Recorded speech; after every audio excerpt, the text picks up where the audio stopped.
నమస్తే friends. April 10న ప్రతి ఏటా ప్రపంచవ్యాప్తంగా ప్రపంచ హోమియోపతి దినోత్సవం జరుపుకుంటారు. హోమియోపతి వైద్య విధాన వ్యవస్థాపకుడైన జర్మన్ వైద్యుడు doctor Christian Frederick Samuel Hahnemann వీరి జయంతిని పురస్కరించుకొని ఈ దినోత్సవాన్ని నిర్వహిస్తారు. హోమియోపతి వైద్యంపై ప్రజల్లో అవగాహన కల్పించడం, ఈ వైద్య విధానం ద్వారా కలిగే ప్రయోజనాలను వివరించడం, దీనిని మరింత అభివృద్ధి చేయడం ఈరోజు ప్రధాన లక్ష్యం. హోమియోపతి 18వ శతాబ్దం చివరిలో స్వస్థత చేకూర్చే ఒక సున్నితమైన సంపూర్ణమైన విధానంగా ఆవిర్భవించింది. ఇది సమానమైన దాన్ని నయం చేస్తుంది. సిమిలియా సిమిలిబస్ క్యూరెంటోర్ అనే ప్రాథమిక సూత్రంపై ఆధారపడి ఉంటుంది. ఈ సూత్రం ప్రకారం ఆరోగ్యవంతుల్లో లక్షణాలను కలిగించగల పదార్థాలు అత్యంత పలుచని రూపాల్లో వ్యాధిగ్రస్తునిలోని అటువంటి లక్షణాలకు చికిత్స చేయడంలో సహాయపడతాయి. అంటే శరీరం యొక్క సహజ స్వస్థత ప్రక్రియను ఉత్తేజపరిచే లక్ష్యంతో ఒకే రకమైన లక్షణాలకు ఒకే రకమైన పదార్థాలను చాలా తక్కువ పలుచని మోతాదులో ఇచ్చి చికిత్స చేయడం, తక్కువ ఖర్చుతో ఎటువంటి సైడ్ ఎఫెక్ట్స్ లేకుండా దీర్ఘకాలిక వ్యాధులను నయం చేయడంలో హోమియోపతి ప్రాముఖ్యత పట్ల ప్రజల్లో అవగాహన కలుగజేస్తారు. ఇది కేవలం లక్షణాలు కాకుండా వ్యాధి యొక్క మూల కారణాన్ని తొలగించడానికి, రోగనిరోధక శక్తి పెంచడానికి సహాయపడుతుంది. సంజీవని పర్వతం తెచ్చి రామాయణంలో వైద్య చికిత్సకు దోహదం చేసిన హనుమంతునిగా హనుమన్ను మనం పూజించడంలో తప్పులేదు. సూక్ష్మంలో మోక్షం లభించే హోమియోపతి వైద్యం మాత్రలు పెద్దలు పిల్లలు కూడా నిరభ్యంతరంగా తీసుకోవచ్చు.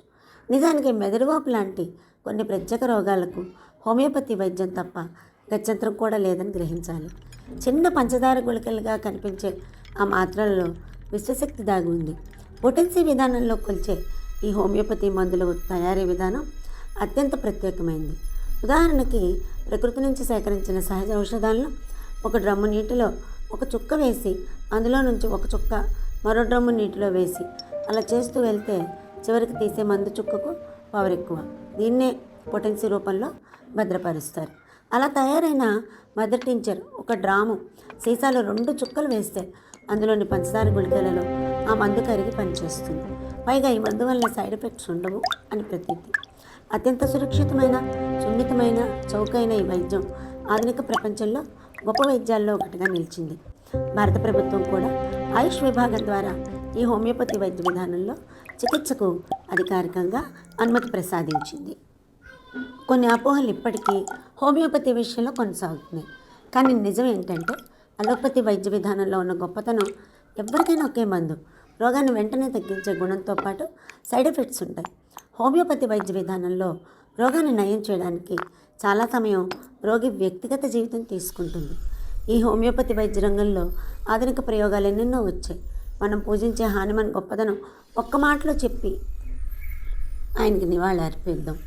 ప్రతి రోగాన్ని తనపై తానే ప్రయోగం చేసుకుని ఆ రోగానికి మందు కనిపెట్టి ప్రపంచానికి తన గొప్పతనం తెలిసేలోపే భౌతికంగా మాయమైన doctor Christian Frederick Samuel Hahnemann నేటికి విశ్వశ్రేయస్సును వర్షిస్తూ ప్రపంచంలో కోట్లాది మంది రోగులు హోమియోపతి పంచదార గుళికల్లోని మందు చుక్క రూపంలో వ్యాధులను శాశ్వతంగా దూరం చేసేందుకు మన మధ్యనే ఉన్నారు.